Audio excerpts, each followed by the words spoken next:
आपसे कहना चाहता हूं कि स्वास्थ्य राज्य का विषय है, तो भैया ये बता दीजिए राज्य सरकारों को गिराना किसका विषय है? विधायकों की खरीद फरोख्त करना किसका विषय है? कंक्लूड करिए प्लीज, कंक्लूड। मंत्रियों का पद प्रलोभन देके सरकारों का गिराना किसका विषय है? और मैं इनका बड़ा सम्मान करता हूं। स्वास्थ्य मंत्री जी ने पिछले दिनों एक बड़ी पहल की और ऐसा करना चाहिए, बाकी मंत्रियों को निश्चित रूप से इनसे सीख लेनी चाहिए।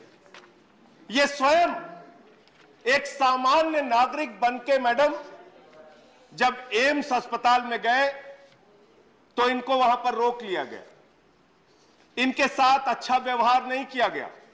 हमारे देश के स्वास्थ्य मंत्री मैडम और ये खुद रूबरू हुए कि वास्तव में अस्पताल में किस प्रकार की कठिनाइयों का सामना एक मरीज को या उसके साथ के लोगों को करना पड़ता है।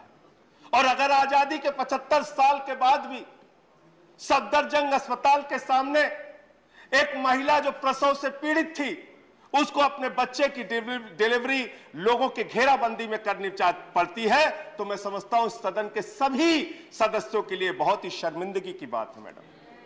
हम सबके लिए शर्मिंदगी की बात है। हम सबको सोचने की आवश्यकता है कि हमारी स्वास्थ्य व्यवस्था कहां पहुंच गई। पिछले दिनों महोबा के अंदर एक खबर आई मैडम, वो दिल दहला देने वाली खबर, आप भी सुनेंगे तो आपकी रूह कांप जाएगी। एक मासूम बच्चा एडमिट था महोबा के अस्पताल में, चींटियों ने उसको खा के मार दिया। चींटियों ने, गलत कह रहा हूं तो मेरे ऊपर कार्रवाई कीजिएगा मैडम।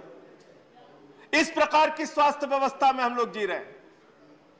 जब केंद्र का बजट आता है हम पढ़ते हैं कॉर्पोरेट टैक्स पूंजीपतियों का 30% से घटा के आपने 22% कर दिया। 1,45,000 करोड़ रुपए का देश के बजट को घाटा हुआ। जब हम स्वास्थ्य का बजट पढ़ते हैं तो पढ़ते हैं 2%।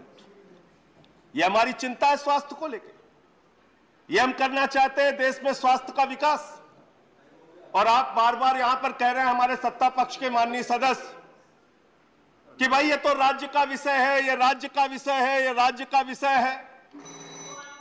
तो मैं आपसे कहना चाहता हूं कि स्वास्थ्य राज्य का विषय है, तो भैया ये बता दीजिए राज्य सरकारों को गिराना किसका विषय है? विधायकों की खरीद फरोख्त करना किसका विषय है? कंक्लूड करिए प्लीज, कंक्लूड। मंत्रियों का पद प्रलोभन देके सरकारों का गिराना किसका विषय है? चर्चा, ये बता दीजिए। माननीय सदस्य, माननीय सदस्य मौका दिया गया, मैं खत्म कर रहा हूं। माननीय सदस्य, चर्चा जारी रहेगी। मैं खत्म कर रहा हूं। चर्चा जारी रहेगी।